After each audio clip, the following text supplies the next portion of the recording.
Good evening, members.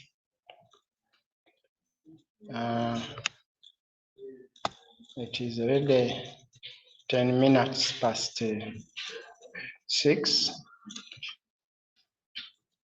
As of now, there is nobody who has logged in as I requested you. My class is going to go on even when there are no members who have attended. Probably you will attend when you receive these recordings. I hoped that I would review with you the introduction to the research proposal.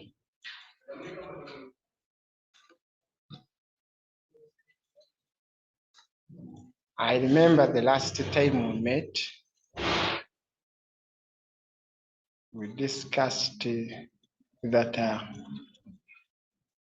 the proposal has got 3 chapters. Each chapter has a name. We had discussed the beginning of chapter 1.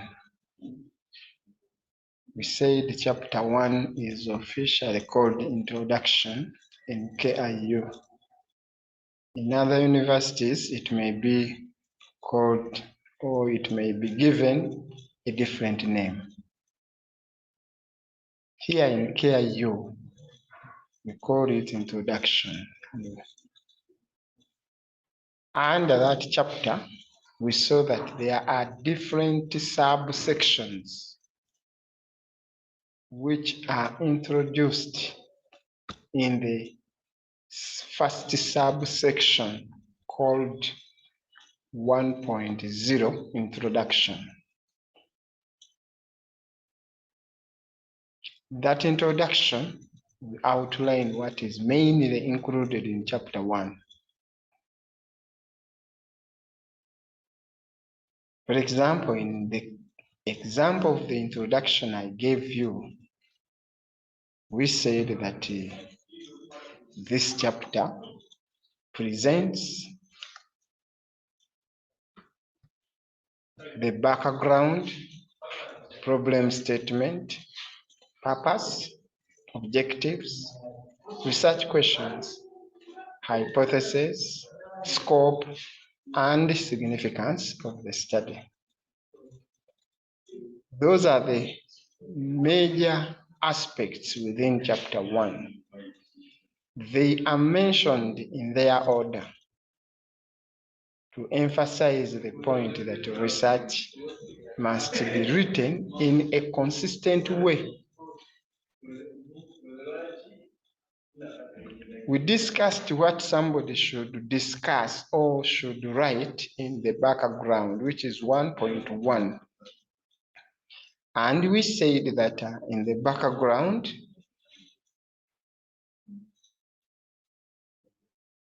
talk about 4 major things.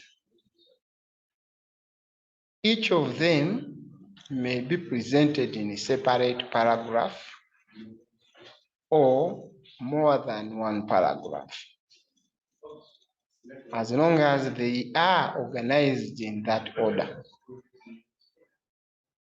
We said the first paragraph of your background should bring out how the situation about your DV has been in the past. So a background is a situational analysis. You are writing to tell us how the situation has been, how the problem has been in the past. We said that in you telling us how the situation has been in the past, this is what you do. One, you look for some historical facts about your DV. Remember, your DV is your study problem. You look for some historical facts about your DV. Which facts or evidences can give you a picture of how the situation has been in the past? That is to say, whether the situation has been good or poor, low or high, depending on how you want to address your DV. We give an example of, for example, if you want your DV is on success of small businesses in Kampala, the historical perspective should bring out a picture of how the situation around the success of small businesses in Kampala has been in the past. Whether the success levels have been high or the success levels have been low. Any information you can bring out that can tell us a picture, a general picture of how the small businesses have been performing in the past is welcome in the background, in this part of your background. So look for them. When you go to the library, when you go to the search engines, you are looking for these evidences. So our major point there was that when you go to start looking for facts, you should know what you are looking for. So when we said point out some historical facts, point out some historical facts. Point out some historical facts. That is what we meant. You can get these facts from previous newspapers. You can also get them from previous journal articles. You can also get them from government reports or institutional reports. When we talk about institutions, we are meaning any organization which is concerned or dealing with the variable of your study. Take an example. If I'm talking about the success of small businesses in Kampala, the relevant institutions or departments where I can go to look at their reports can be, for example, the Uganda Manufacturers Association, the Uganda Small Scale Association or Small Business Association, the Uganda Business Register. It may be the Ministry of Trade, and so on and so forth. So those are the sources, but also other researchers who have done research about the performance or the success of small businesses in Kampala or elsewhere in the world have reported certain situations about the success of small-scale businesses in Kampala or elsewhere in the world. So those are the facts you point out, you look for, and you point out them. Now, In you pointing out these facts, we said we follow an inverted pyramid format. We follow an inverted pyramid format. This inverted pyramid format means that